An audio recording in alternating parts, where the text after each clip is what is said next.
Welcome to the Camino Cafe Podcast. I'm Lee Brennan, your host. You know, I love bringing you stories about pilgrims walking the Camino, and I have a really special story for you today.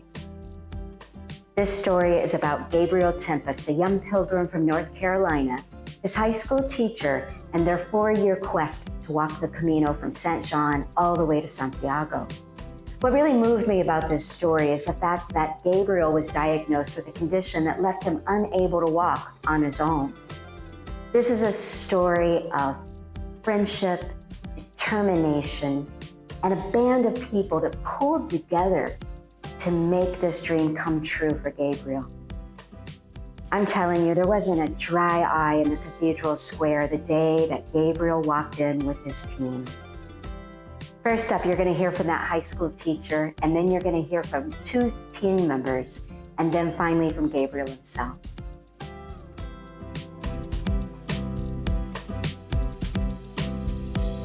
Wow.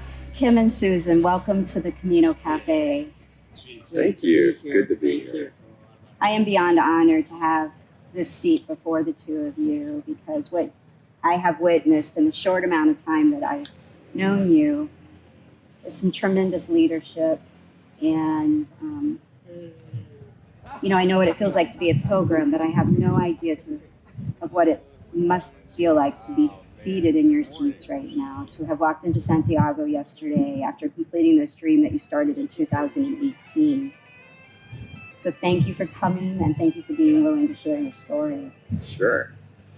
So we're going to start with, you walked as a family. So the first time you experienced pilgrimage was back in 2013? That's right. Okay, so how did you find out about the Camino? How did it even come into your life? Well, it came up on Susan's radar first. Okay. So I was out with my girls. We picked up a Red Box movie, The Way. We didn't know what it was. We watched it, and we're like, we're doing this. And so then Kym watched it, and we decided as a family we were going to do it. Okay. And the kids went with you on this one?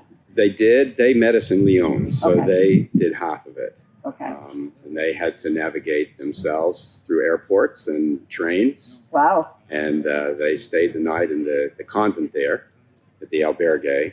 And we walked in, and they were sitting there waiting for us. And so the two of you started in St. John? We did. Okay. Yeah. Well, that's kind of cool. You got to have a half a Camino just as a couple. We did. Yeah. Yeah. And so let's go back to that day. You had been a teacher for Gabriel, and you Yep. had known him for how long?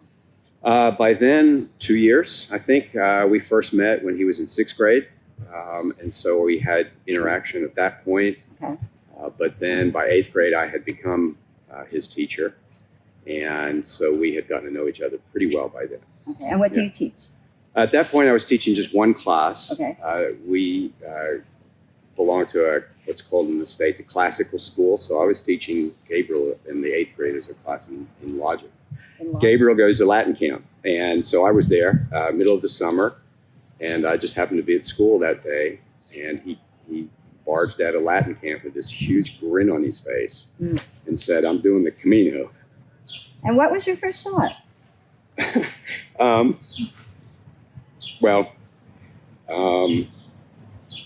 It was like I experienced it, and I describe it as the tumblers in the lock, in the safe. And when he came out, said he wanted to do it, it was like all the tumblers in the lock just fell into place. And it was instant. I just felt like, I need to do this. God's calling me to do this. And I said, okay, we'll do our best to make it happen.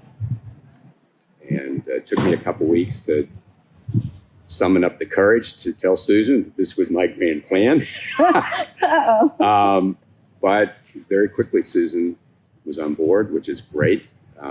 We wouldn't have done it without her. And then we started the process of bringing a team together and raising money for that first time. And we went from there. So instantaneously. It was. I mean, he just says this to you. Yeah. Yep. And then three tumblers for me. One was I have a severely handicapped sister, And so, I had grown up in a household that was very sensitive to and aware of people with disabilities. I had always had a heart for people that have those sorts of physical and intellectual challenges. Secondly, I had, for as long as I can remember, loved to backpack, to hike. It is, for me, a spiritual thing to be out in the wilderness. I feel like sometimes I'm going to church when I'm out there on the trail. It's a powerful thing for me. And then thirdly, in 2015, Susan and I had fallen in with a group from France who were pulling 4 of their disabled friends in a really great, project or effort. And so we walked with them over a period of a couple weeks. We learned how they managed this and navigated it all. We saw the trekking chair that they used. So that third tumbler we knew how to do it, or at least we thought we did, or we had at least enough of an idea that we would be able to make it happen. But it just was like boom. Yeah. I find that quite remarkable because having walked this route myself, knowing that the two of you had already walked, so you knew what was coming. It's not like someone who has no idea and it's just going to be a walk in the park, right? Mm-hmm. You knew good and well what you were signing up for to a degree, how difficult of a journey this could possibly be with backpacks and now a chariot. And also, looking at the two of you, you were at a point in your lives where the kids are kind of grown and you could just go and do this as your own spiritual journey as partners. But instead, you put all of that on hold and decided to not only be a part of this team, but to lead the team. How did you find the strength to do that? We experienced it as we're both outdoors people. We both love exercising hard. The Camino was both spiritually, emotionally, physically refreshing to us. So even though it was hard physically, that just was not our focus. And so that became patently obvious when people would come back and say, you should have told us that, So I don't think we necessarily thought of doing this with Gabriel in terms of the physical part of it. There were so many ways right from the start that the trip with Gabriel could have gone south really quickly. And we just feel like it was God's grace that time and again we were protected from potential mishaps or misunderstanding, miscommunications. And so it was, in the long run, the wise thing to do, just to focus on Gabriel for the trip. It made a lot of difference. So how did you go about assembling this team? Because what I saw was a unit that turned into one. Witnessing you walking with Gabriel was astounding to me. The pace, the camaraderie, everything about it. Meeting all of you here. How did you go about building this team? Well, the first year, we really reached out to friends and family to find out whether or not they'd be interested in helping us. And I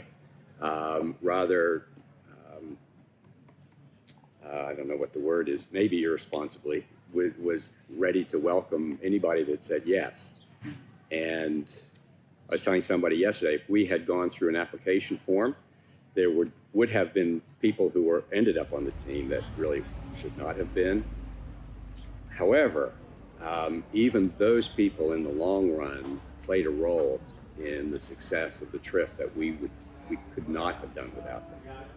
And so it was, I think, just reaching out, inviting people in, giving them the vision of what we wanted to do, knowing people who were servants at heart and knew Gabriel in one way or another that really wanted to invest their lives in this.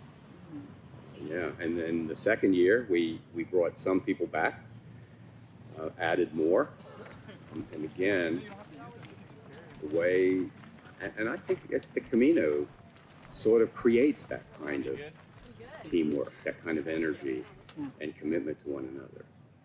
And then, of course, this year, being longer, was harder in some ways, but then also gave us the opportunity to really bond as a team in a way that we hadn't in the previous 2 years. How many people would you say have helped you over the course of the journey over 3 years? Boy. I mean, there's been so many people that have given support financially. I would say in terms of the team itself, probably maybe 40 people.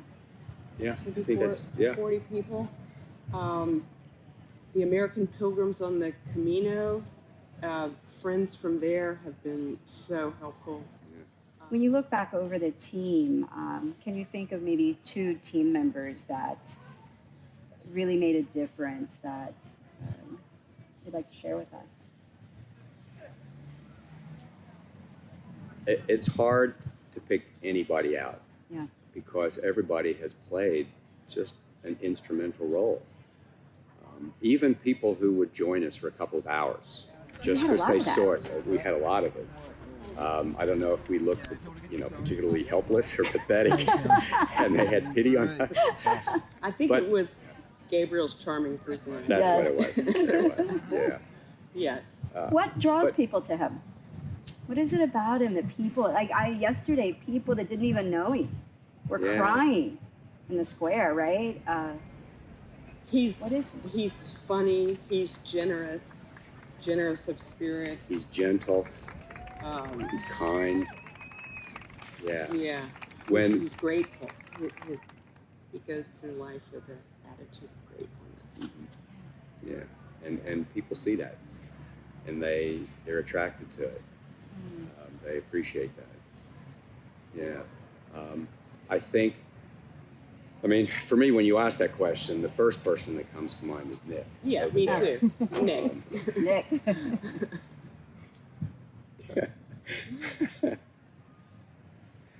Yeah.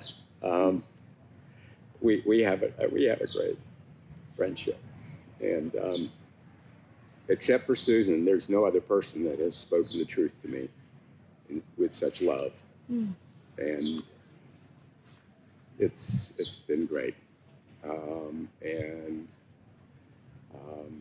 The way that he so selflessly has come in and helped Gabriel and all of us, it has been a great joy, a profound joy.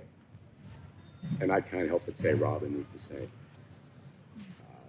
Over this trip especially, Robin and I, from the second trip, we got along great. I just so appreciated what he did. But this time, it's the same thing. He would come in and ask me things, suggest things, give me advice. That was the voice of God to me. Can you tell us a little bit about what's been most challenging this past year, getting to this point of actually finishing the journey?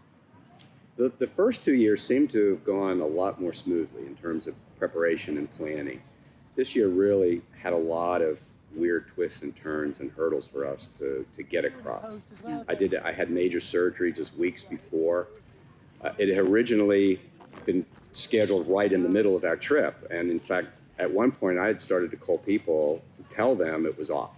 Wow. And then within hours, I'd learned that my surgeon had rescheduled it for us so that we could do it. And then we had significant fundraising challenges.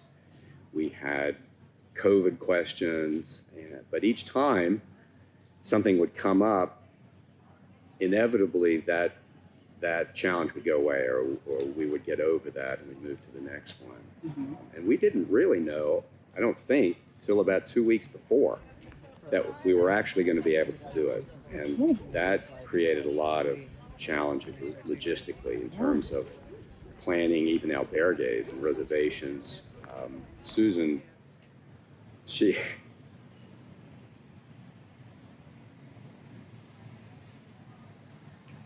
amazing. And there's a lot of people we couldn't do it without, but she's the one that She's so good. She's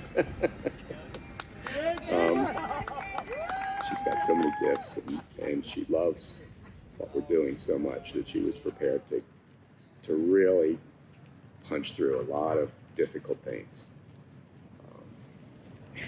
She made it possible. Yeah. It's true. How does it feel hearing that? Well, I love hearing it, but I mean yeah, I don't even know how to respond, but I mean it's him, really.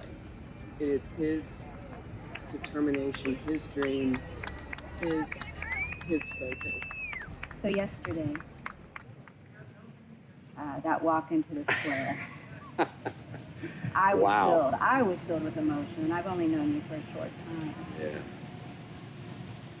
Take me there. Describe for folks that weren't there with us what it felt like to reach, to hear the bagpipes in the distance, knowing this journey was closing, that this dream had been achieved. What was going through your minds? Well, for me, the day started early. The expectation of the day started from O Produtho, and we had intentionally asked the team, at least the team that was walking with Gabriel at the time, to spend certain periods of time just in silence. And so we would walk for 15 minutes or so, just quietly, not talking, giving Gabriel at least, if not all of us, a chance to reflect on what was coming. The second time we did that was just when you get to the top, just past Gotho, where you can see the town, and the clouds started to lift, and we're walking down that hill across the freeway in silence. And then we stopped for break, and then we started up, and we got a little ways into the old town, and we started to hear cheers, and like, okay, what? And then a friend was up in a balcony with a sign for Gabriel. I'm like, oh, yikes, what? And then, like, closer and closer we got, it was just this great welcoming. And then for me, it's an all fog. After that, I was just sort of, my world collapsed, just to make sure that Gabriel was into the plaza, out of the seat, walking into the middle. But I could hear all around me something was going on. And then as I came out of that zone, I just looked around. It was amazing to see what a great welcome it was. What about for you? What were you feeling? So it was exciting walking in. So I think at some point we switched the team members on the chair, and it was Kym and Nick and Robin and I. And then I heard the bells ringing, the church bells ringing, and then I heard the bagpipe, and I just lost it. It was such a great moment, and people cheering, and the crowd spreading, and just for Gabriel, just that, the acknowledgement of what he had done. It was overwhelming to me. Yeah. Yeah, that kind of welcome. Yeah. It was amazing. Yeah. This morning, getting the Compostela. Yeah. So great. I felt myself So getting helpful. choked up on that final stamp I know. and Gabriel's. Yeah. It was y'all, right? That final stamp, and this. He did it. He did it. You guys Yeah. did it. This team. Not one time when I spoke to Gabriel was it ever just about him. Over and over, he talked about this team. Congratulations. Yeah. It's quite an accomplishment, and I'm so impressed, and just it's great to meet pilgrims like the two of you and the pilgrims that you have assembled, and to see all of you make this dream come true is just a beautiful, beautiful thing to see. It's been an honor to walk with these guys, all of them, Truly. for us, yeah. It's an honor to know Yeah. you. Thank you for coming and sharing your stories. And wow, you're setting off in 3 days. Yeah. I feel like it's another story coming up. Wow. Congratulations. Thank you so much. Yeah, thanks for having me.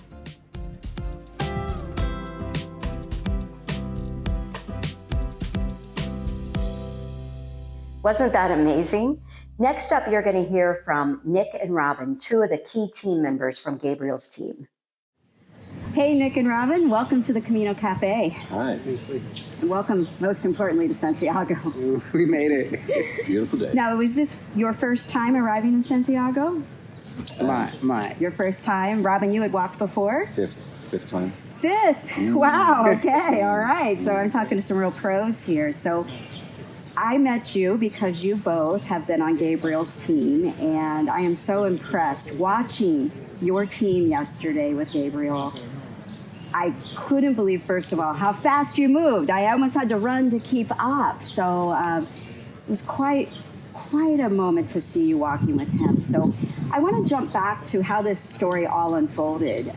Somehow, I know, Nick, you were working with Gabriel. So let's start there.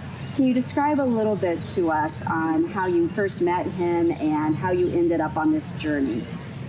Yeah, I'm a member of a community for people with and without disabilities in Durham, North Carolina. And Gabriel's mom sent out an email to our listserv looking for a worker. I responded and interviewed, and that was that. And then I served as Gabriel's one-on-one helper when he was in both 8th grade and 9th grade. And the trip came up on the tail end of that. I was an obvious first choice for a helper here in Spain. Wow. Okay. So now, had you ever in your mind considered walking a pilgrimage? I love hiking. I fell in love with hiking. I got to stay at a monastery in Vermont, and we would go for a 15-mile hike every Monday. That's how I fell in love with hiking. Kym helped me fall in love with backpacking, and that all sort of came about as the trip came about. Okay. And so you knew Kym through the classes at the school? Well, Gabriel and Kym and I were in the same school and often crossed paths. We were, the Three Musketeers, if you will. Okay. In that setting. All right. And so, Robin, how did you become acquainted with Gabriel and the team? A rather complex series of events occurred when they were doing their first week from Saint-Jean to Logroño, where a guy I was kind of walking with on the first day managed to bump into them in Roncesvalles and became part of the group for their trip to Logroño. And the following year, when they were going to go from Logroño to Casares, the guy I've walked with asked me to help. So I said, yeah, good idea. So I joined them then in Logroño as far as Burgos, and then this time from Casares to Santiago.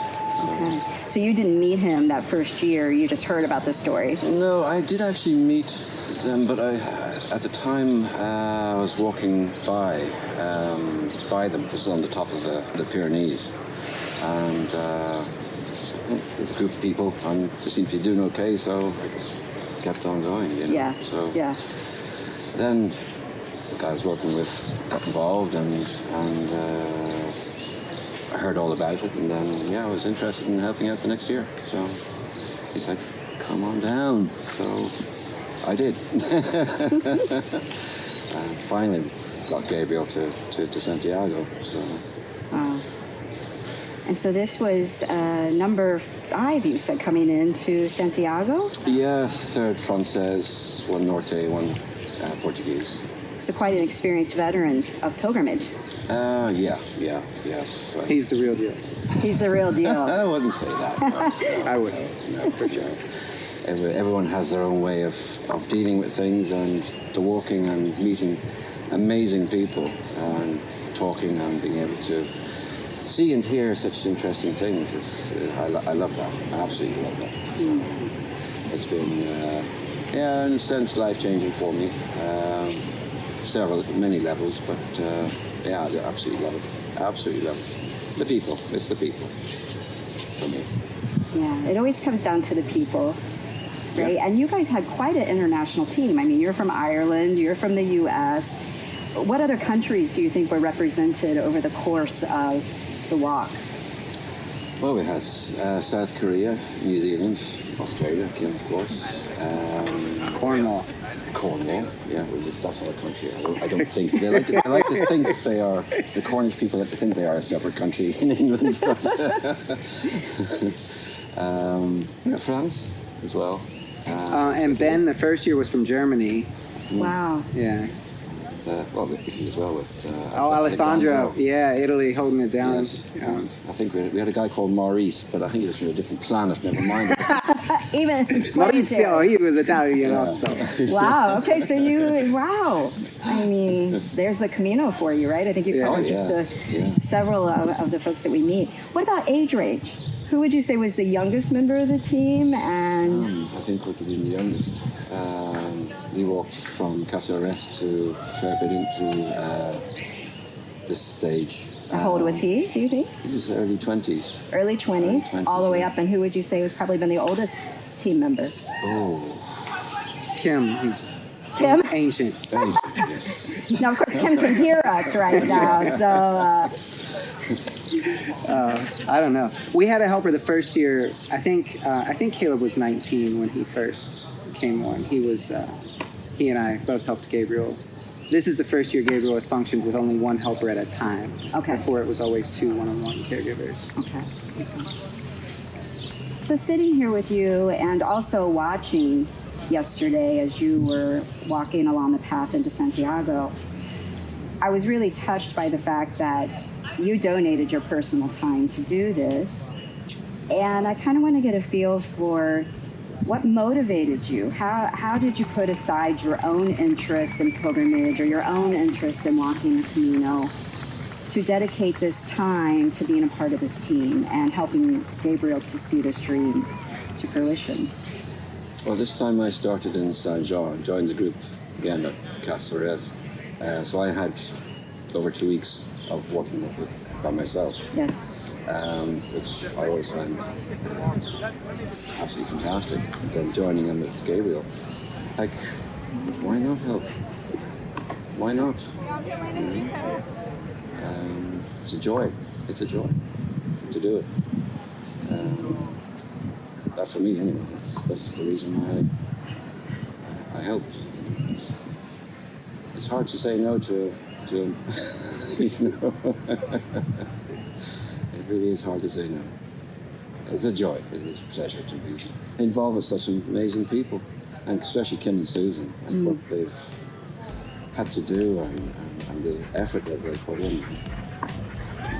You can't do anything but help. And you can. It's my way of helping. So.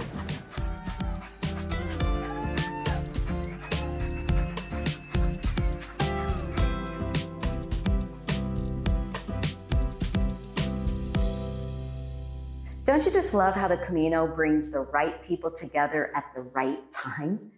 Now, finally, you get to meet Gabriel. So Gabriel, welcome to the Camino Cafe. Thank you. I'm glad to be here and have been invited by you. Well, thank you.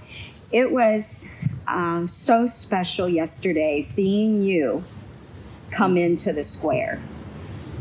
I don't think there was a dry eye in that square yesterday when they saw you make your way to the center of the square.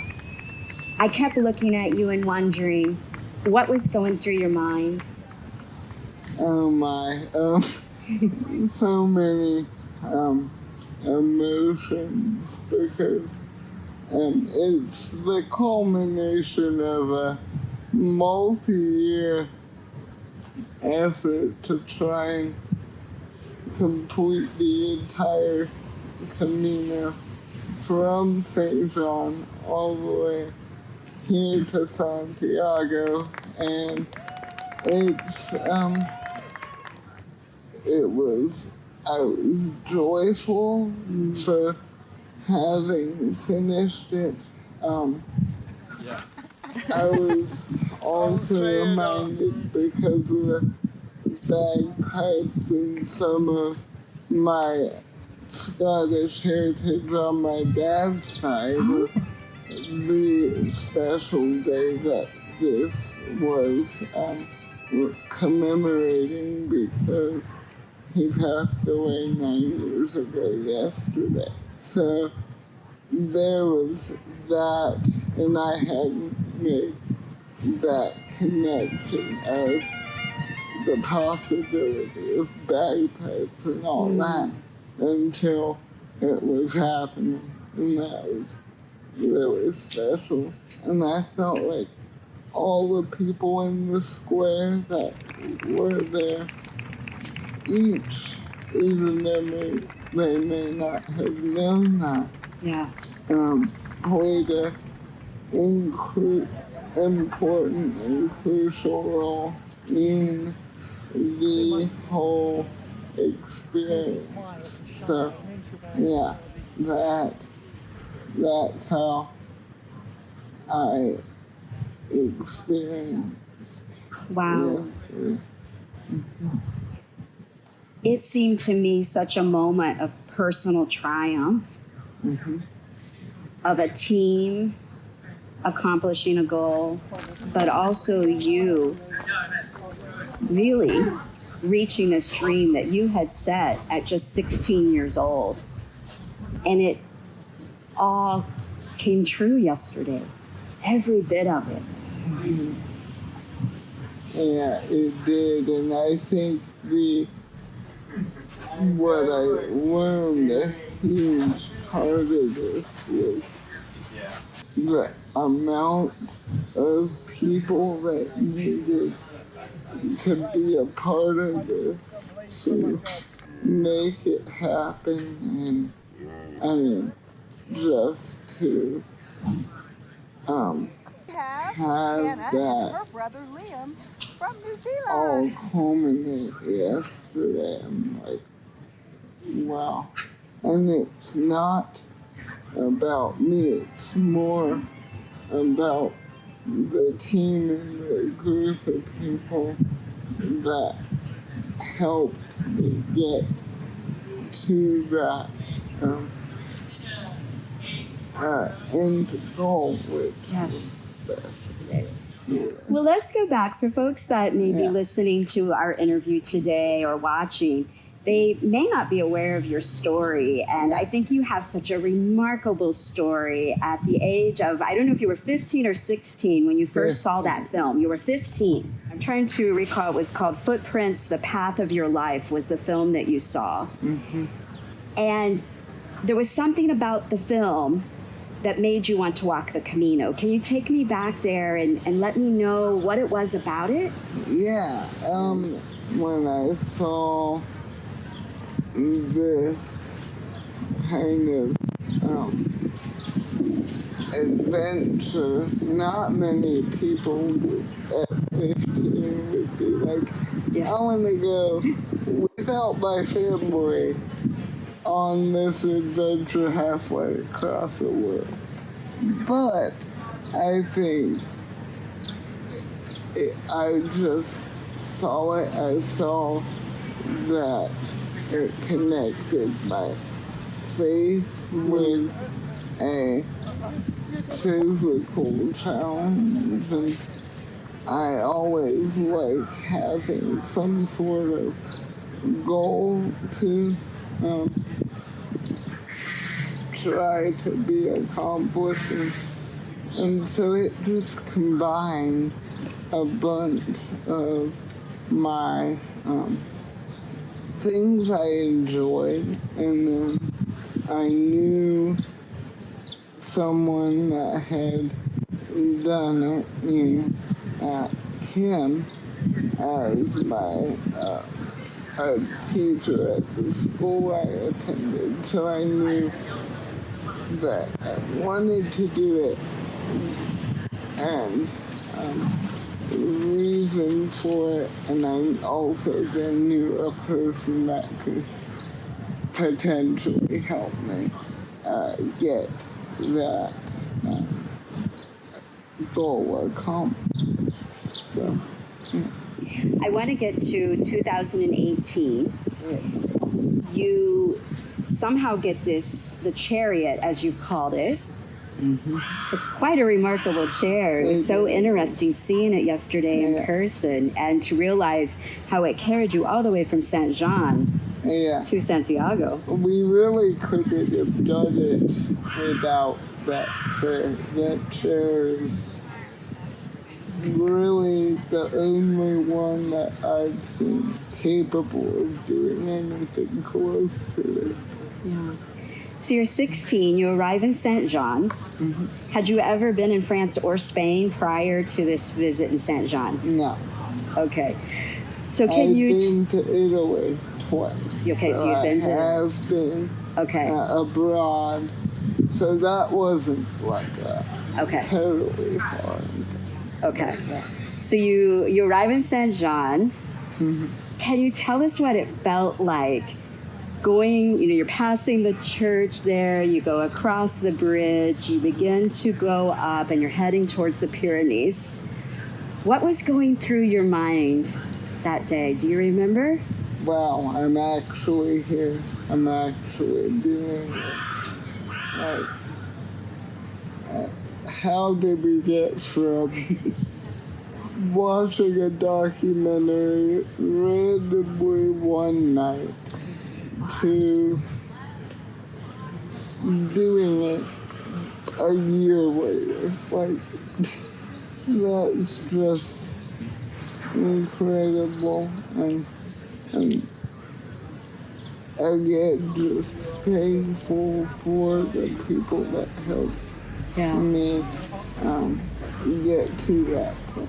That's, I think, what I was thinking about, and how excited I was to be a starter. Yeah. That's quite an incline going up right away, isn't it? It is, for sure. Now, some of your team members have been with you since the very beginning, Kym and Susan. Who do you remember anyone else that was with you at that start? At the start, Nick also. Yeah. Mm-hmm. And so Nick had been one of your caregivers for... Yeah, so he was he helped me in school in 8th and 9th grade, and he wanted to kind of go along when we were trying to figure out who wanted to come. So that was one of the things we really focused on in the beginning, was from the outset, was anyone can pay it for a vacation. Yes. But if God wants this to happen, He's gonna allow the funds to come and have it all come together, and that's what happened. That's so interesting, because I think I would describe you in that way, that I think you have the skill of making everyone feel included in this dream. Mm-hmm. I think you definitely have that characteristic. And I believe that year you walked with a young man who has Down syndrome. Yeah. Could you tell us a little bit about him? I've heard so many stories from your crew that he just brought a special energy or light to the group. He just brought so much joy in his different mannerisms. There was a time where a member of our team came up with this dance to keep him engaged. Yeah. Because he didn't want to continue, and we worked with him to do that, and then this year we were able to send him a video of us doing that dance. Oh, wow. And he was very happy. So, what's his name? What's his first name? Micah. Yeah. Okay, so you go home after this Camino, and as we all know, COVID happens, and you can't come right back the next summer as originally planned. And tell me just briefly, how did you keep this dream alive during that time? Because a couple of years passed. That was a devastating fact, because Right? I'm like, I want to go, and I can't. As we all did, right? Right. So It really was a group that was formed on Facebook that had different authors and people involved in the Camino on it every Saturday throughout COVID, and that really I was able to talk a little bit on there about our experience the first 2 years, and they really became for me something of a COVID Camino family that kind of allowed me to be like, okay, we can keep doing this. It was like, I feel like I'm on this roller coaster of, are we going or are we not? Right. Can we make up our minds? But I think that really taught me we're not in control of this. If it's gonna happen, God's gonna make it happen. And I think you kind of plan as much as you can, but then you have to let the Camino do what the Camino does. So. That's right. I mean, this conversation's taking place, I think, because of synchronicity, because of Camino magic. Timothy happens to run into one of your team members, and we find out you're coming, and now here we are. Mm-hmm. That's the Camino. Right? That is the Camino. So I want to talk about 2022. You know, you're now 19. Mm-hmm. Is that right? Yes. How is, if I had met you back in 2016, right, to now, you're sitting here at 2019, how have you personally changed during this time frame and after this final Camino, this final stretch? How have you grown? How are you different? I think that is something I'm still processing, and I'm not sure I'll ever be done processing. But I think I have been able to see how most everyone has something in common, and you kind of tend to put people in boxes and, oh, they believe this, so these things apply to them.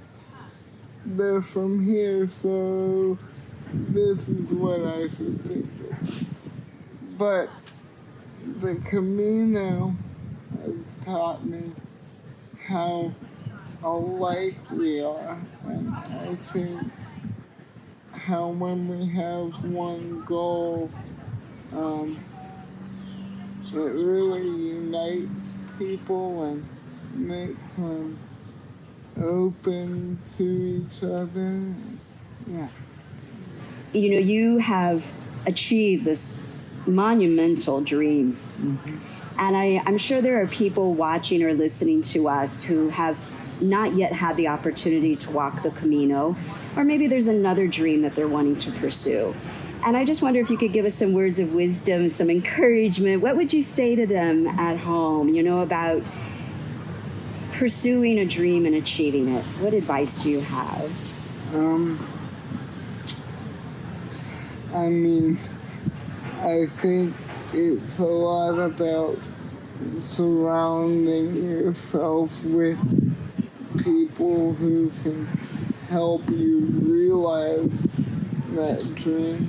Know that it may not happen as quickly as I had this happen, but surround yourself with people who have that same vision as you do, and kind of then trust that if you work towards the goal, you may have to move your target date, but it will eventually work out. Well, you are proof of that. Sitting here with you today, you are absolutely proof of that. Is there anything to just close? Do you want to say anything to the team that you were a part of in getting here?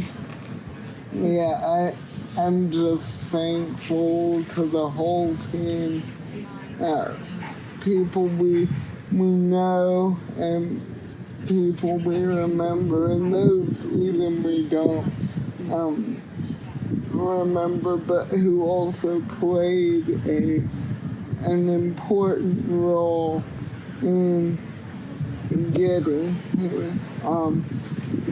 Thank you so much for helping me on this journey and achieving this goal. Yeah. Well, it has been such a pleasure to meet you finally in person, and thank you for sitting down and talking about your story.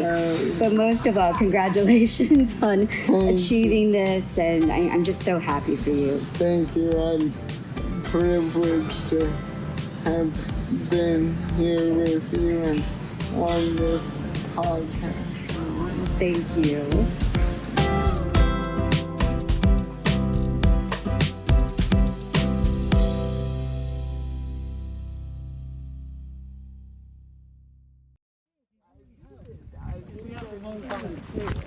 And he would say, no, press that, press £30, which isn't bad, the price Gabriel. No, £30 a flight. You did it for me, Gabriel, didn't you? What I didn't tell you is just the 10% on top of that. Oh, I know. I'm sending that to you in the post as well, Gabriel. For my service. Morris, you have a travel agent here for I know. future trips. Gabriel booked it for me. You did. He said, press that button, press that button. He said, right, that's clued up, isn't he? If it wasn't for him, I'd be doing the